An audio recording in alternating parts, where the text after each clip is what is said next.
Hello, I'm Brian Taniguchi, State Senator from the 10th Senatorial District, which is Manoa, Moilili, and McCully. Today I'm going to answer a question from Alika from Roosevelt High School, my alma mater. And the question is, well, I'll read his question.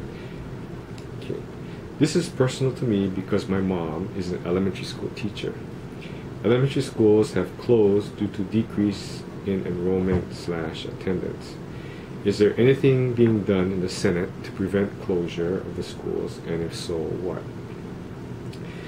Well, Alika, part of the problem with closure of schools is that we have shifts in population. So different areas, geographic areas, have less school children, and I guess the older sections of, I guess, East Honolulu especially, and downtown Honolulu have lost population over the last, or if you look at the census, the last probably 20 years.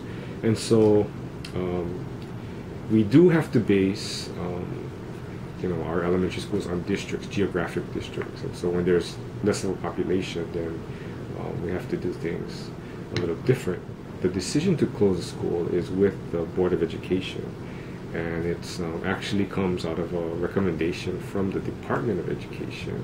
And so they look into the different schools that are that have had declining population. They look at the area, they look at the community, and they try to make an assessment as to which schools they want to close. Now, certainly closing schools, especially elementary schools, is a very traumatic situation because it's a decision by the department.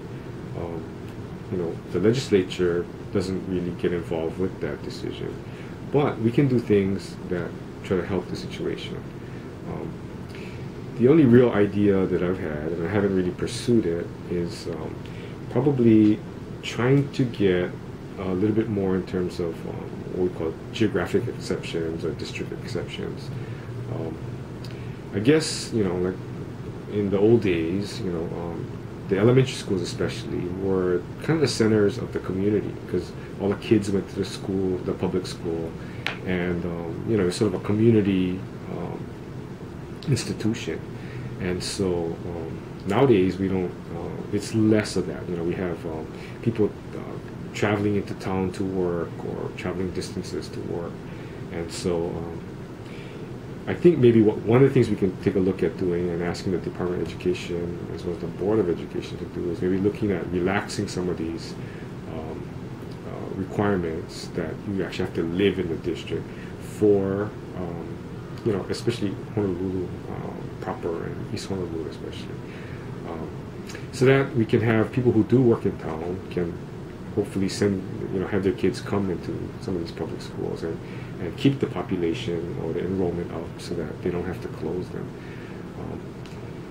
I think it's just one of these things that we're kind of in transition, and I think the thinking is changing. Like I said, nowadays we don't necessarily see the elementary school as the center of our community, but so that's not that good, but it may be a way to kind of keep some of the schools, and a lot of the elementary schools in town are good schools, right? So why close a good school down, right? And so keep those schools going and keep the culture in the schools going so that we can have good education for all our students. That would be my suggestion, and maybe in the future we can kind of talk about working on that, seeing how we can get the Board of Education to change their policy as far as geographic exceptions. Okay.